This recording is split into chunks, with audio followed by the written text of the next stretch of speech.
disalibkan berarti kasih Allah tidak terbukti. Justru karena penyaliban Yesuslah kasih Allah itu dibuktikan dengan menyerahkan anaknya yang tunggal total sampai pada harus mati. Karena itu perintah, karena itu nubuat, karena itu adalah kehendak Tuhan. Apa yang dikehendaki Tuhan? Upah dosa ialah maut. Itu yang harus terjadi di kayu salib. Kemudian orang berkata, sayang kali Yesus itu mati. Dia orang baik, kata si penjahat. Yang ada di sisi mana saudara? Halo? Sisi mana itu? Kiri atau kanan?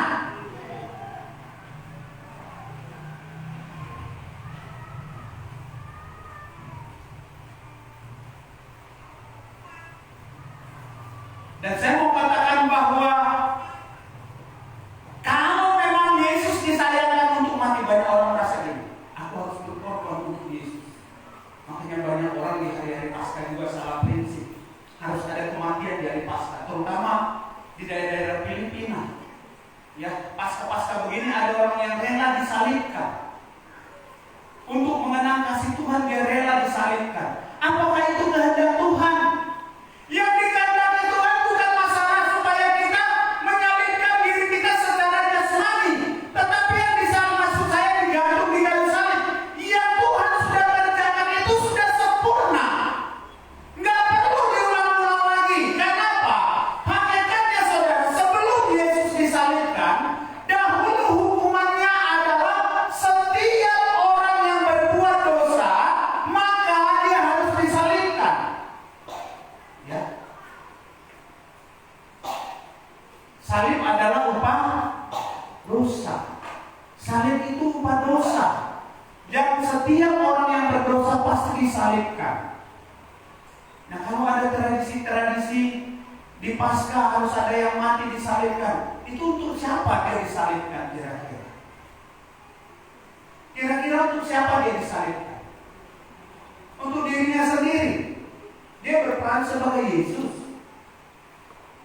Yang Yesus kerjakan disalibkan bukan untuk dirinya, tetapi untuk menyelamatkan dunia.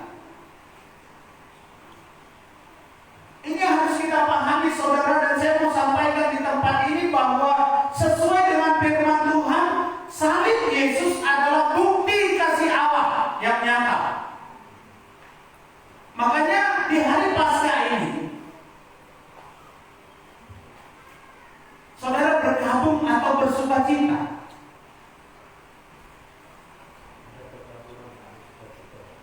Ada pergabungan. Dari sisi mana kita bergabung? Karena diri kita dapat melakukan apa yang terbaik untuk dilakukan kepada Tuhan. Masihkah kita bergabung hari ini? Yesus sudah kerjakan keselamatan bagi kita satu kali untuk selamanya. Itu hanya mengenang dan mengenang. Salib itu tidak terjadi dua kali, tetapi satu kali untuk selamanya. Yang ianya kita sebagai orang percaya, yang perlu kita salibkan, artinya bahwa hawa nafsu kita yang perlu kita salibkan, nafsu-nafsu emosi kita yang perlu kita salibkan, keinginan-keinginan daging yang tidak sesuai dengan kehendak Tuhan itu yang perlu kita salibkan. Dan itu terjadi bukan hanya hari ini, tetapi continue. Setiap saat dan selalu itu kita kerjakan. Penyaliban akan kehendak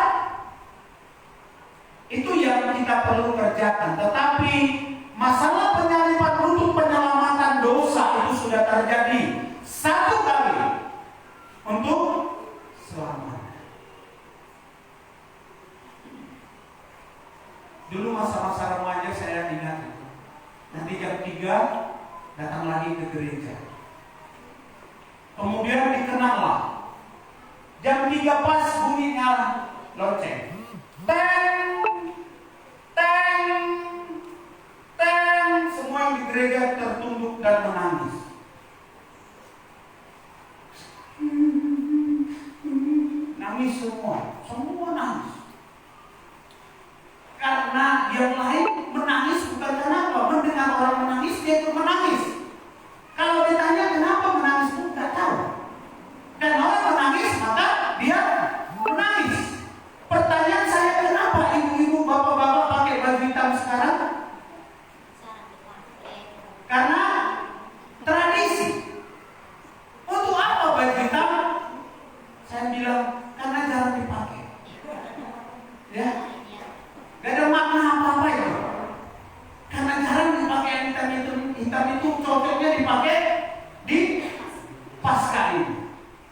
Itu keluar deh. Mengenal kematian Tuhan. Mengenal kematian Tuhan, sekali lagi kita tidak bersedih. Tetapi ini satu bukti bahwa Allah kita adalah Allah yang kasihnya luar biasa. Nggak perlu disedih. Waktu itu saya tanya, kenapa nangis dan tulang? Nasa bodoh kematian. Karena nggak tahu nih kematian. Kematian siapa? Tulangmu. Wah. Pasca itu kematian tulang. Kematian opung. Kematian mama papa. Itu yang diingat. Salah ya? Salah. Pasca itu mengenang kebaikan Tuhan bagi kita, dia rela mati untuk kita. Itu. Jadi artinya sejarah apa yang diungkapkan dari pasca ini? Satu sejarah besar dan luar biasa bahwa keselamatan manusia sudah dikerjakan satu kali untuk selama-lamanya. Itu sejarah. Saudara kekasih, sekali lagi saya katakan, ada berbagai macam kepentingan pada masa itu yang datang. Ada yang cuma sekedar ikut-ikutan melihat. Ada yang memang bersedih karena, waduh, apalagi kekasih Tuhan pada waktu itu melihat bahwa dia harus mati. Kenapa sedih? Saya mau katakan saudara, pada masa itu mereka belum tahu bahwa penyelamatan itu akan terjadi. Makanya mereka sedih. Mereka belum tahu bahwa Yesus harus mati. Mereka belum tahu itu. Yang ada pada mereka adalah mereka sedih karena orang yang tidak bersalah ini harus disalibkan. Karena orang yang tidak bersalah ini difitnah dan harus menerima hukuman mati. Itu yang ada di pikiran mereka. Makanya mereka sedih. Mereka nggak tahu bahwa Yesus harus mati untuk dosa manusia. Mereka pada masa itu belum tahu itu. Walaupun sudah berulang kali disampaikan, ya. Saudara, saya melihat ini di masa-masa Tuhan Yesus ada di dunia, murid-murid ada bersama dengan Tuhan Yesus, tetapi selubung di matanya itu belum disingkapkan. Ya, mereka disampaikan Tuhan Yesus berulang kali firman Tuhan, berulang kali disampaikan segala sesuatu, tapi mereka nggak mengerti arti yang disampaikan oleh Tuhan Yesus. Kenapa? Karena selubung di matanya masih tertutupi, mata rohaninya belum terbuka, sampai nanti terbuka pada hari di saat Roh Kudus dicurahkan. Maka di sanalah terbuka kepada mereka pekerjaan-pekerjaan Tuhan yang luar biasa. Baru mereka ingat. Kenapa saudara kekasih dalam nama Tuhan? Kalau kita perhatikan dari pembacaan-pembacaan berikutnya, ketika Yesus sudah bangkit pun mereka juga nggak tahu. Ya. Dua orang yang akan berangkat ke Emmaus itu, mereka nggak tahu bahwa Yesus sedang bersama dengan mereka dalam perjalanan. Mereka cerita kesedihannya, Yesus sendiri sudah ngobrol, tapi mereka nggak tahu bahwa itu adalah Yesus sendiri. Itu pembuktian bahwa sebenarnya duganya mereka bukan karena berduka setelah mereka tahu ada penyelamatan. Tidak.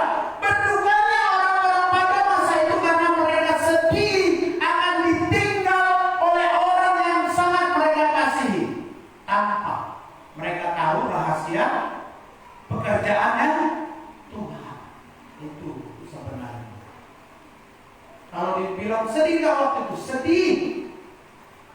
Kalau gembala dari situ nangis nggak? Pasti nangis.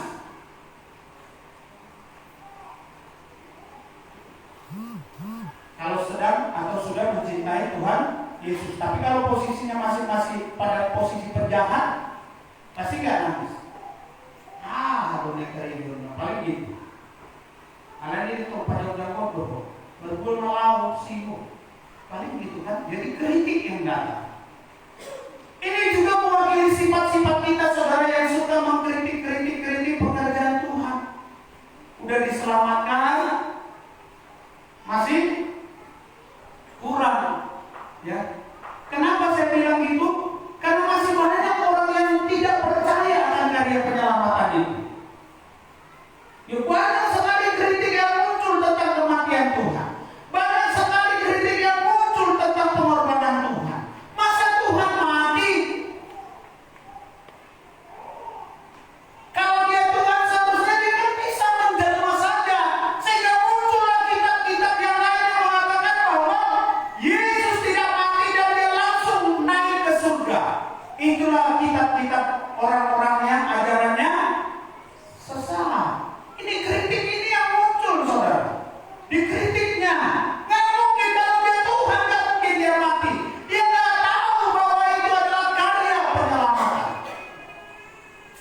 Ini saudara kekasih dalam nama Tuhan Yesus Kristus. Jadi artinya bahwa kematian Tuhan adalah bukti kasih Allah yang nyata.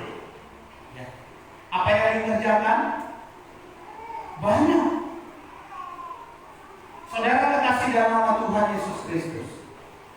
Kalau kita melihat salib itu ada 3 masa itu. Yang pertama, tempat Tuhan Yesus disalibkan.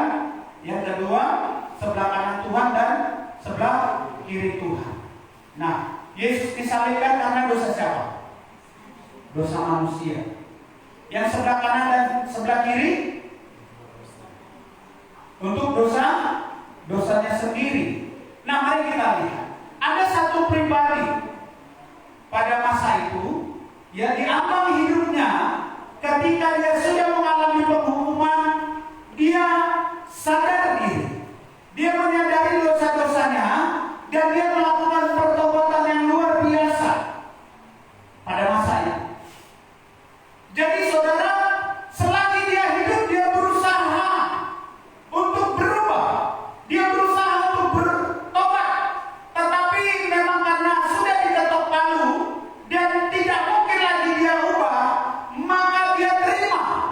Dia harus menerima hukuman akibat perbuatannya, yaitu disalib. Tetapi saudara, kita berkata bahwa dia sudah berubah. Buktinya apa? Dia bilang, Yesus, ingatlah akan aku. Ini membuktikan bahwa satu pribadi penjahat, orang yang berbuat dosa itu, ketika diambang kematian pun, kasih Tuhan masih terbuka. Ya, kasih Tuhan masih terbuka. Kemudian banyak orang bilang, kalau kayak gitu Pak, lebih baguslah nanti setelah mau mati kita bertobat. Masalahnya, kita nggak tahu kapan kita mati. Kalau dikasih tahu, oh 2 minggu lagi kau mati, mungkin masih ada waktu dia untuk minta ampun. Tetapi masalahnya kita nggak tahu karena kematian itu adalah rahasianya Tuhan. Maka selayaknya kita yang sudah diselamatkan harus terus berharap kita diberikan surga yang kekal. Kita terus berharap untuk Tuhan mengingat kita ketika dia dalam kemuliaannya. Ketika dia harus berdiri di tahta yang menghakimi, kita memohon untuk kita diingat. Saat Allah duduk di tahtanya, dia ingat kita. Itu kehendaknya, itu kerinduan kita. Sehingga saudara, hari-hari masa hidup kita perlu terus mengingat akan kebaikan Tuhan di dalam hidup kita. Satu orang yang tidak menerima penyelamatan itu adalah mereka ataupun orang yang tidak pernah mau bertobat walaupun sudah diambang kematian. Itu.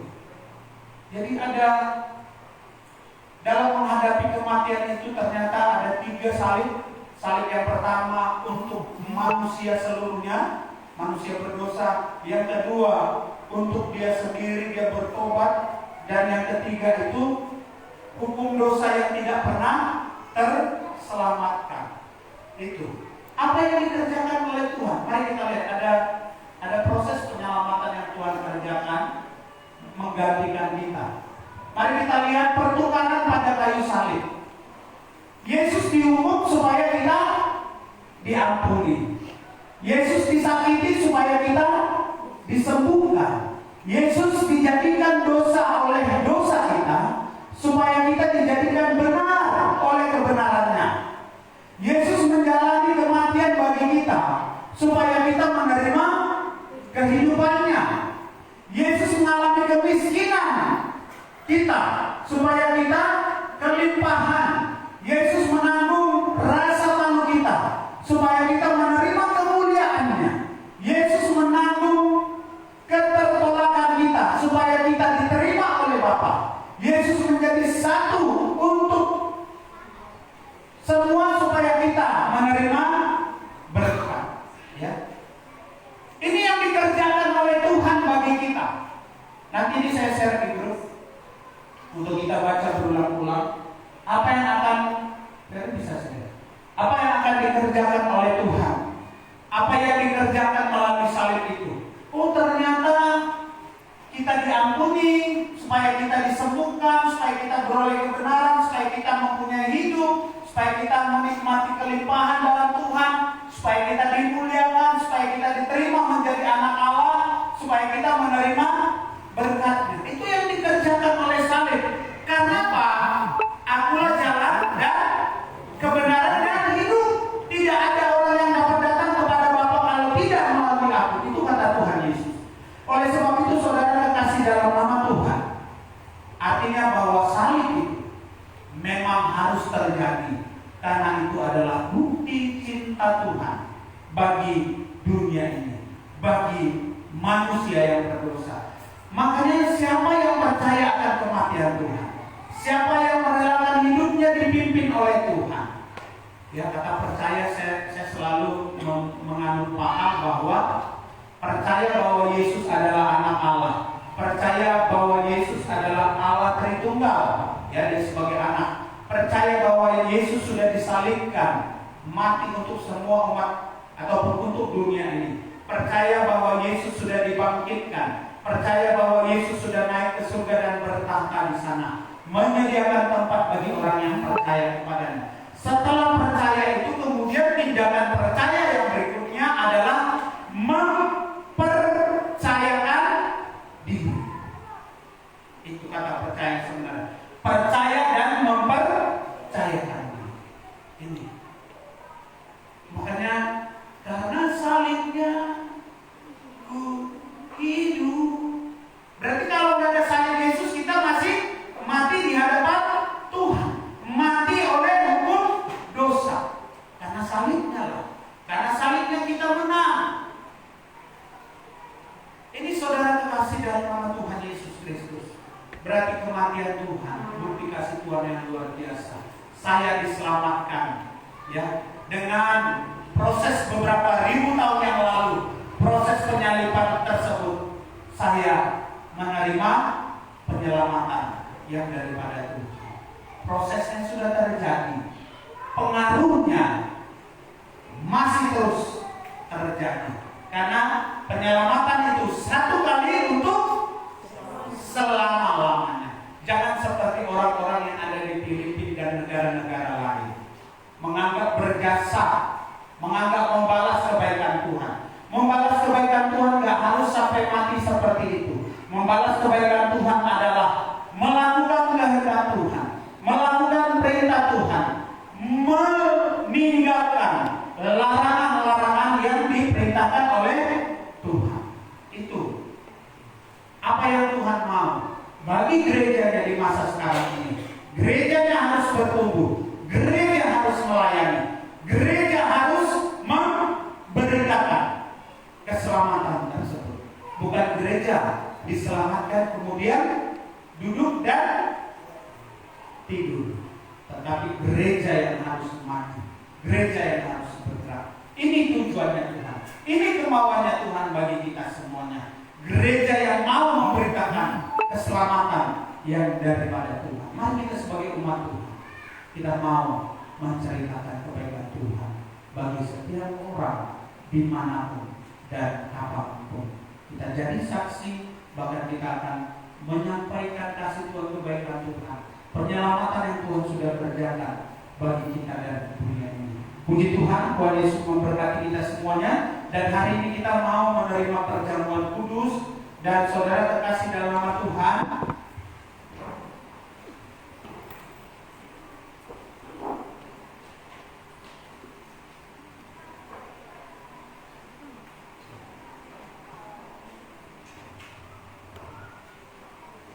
kita percaya bahwa Yesus yang mati di kayu salib itu untuk dosa kita, untuk menyelamatkan kita dari belenggu dosa, ya. Mari kita persiapkan hati kita untuk kita memohon pengampunan daripada Tuhan supaya kita layak untuk menerima perjamuan kudus. Kita naikkan satu pujian penyembahan kepada Tuhan. Selidiki aku dan saya rindu kita semua. Ketika Tuhan ingatkan dosa kita, di saat kita menyembah, di saat kita memuji Tuhan, katakan, Tuhan, aku melakukan dosa ini, ampuni aku ya. Jangan ditolak ketika Tuhan tunjukkan kita melakukan dosa apapun. Katakan, Tuhan, ampuni aku.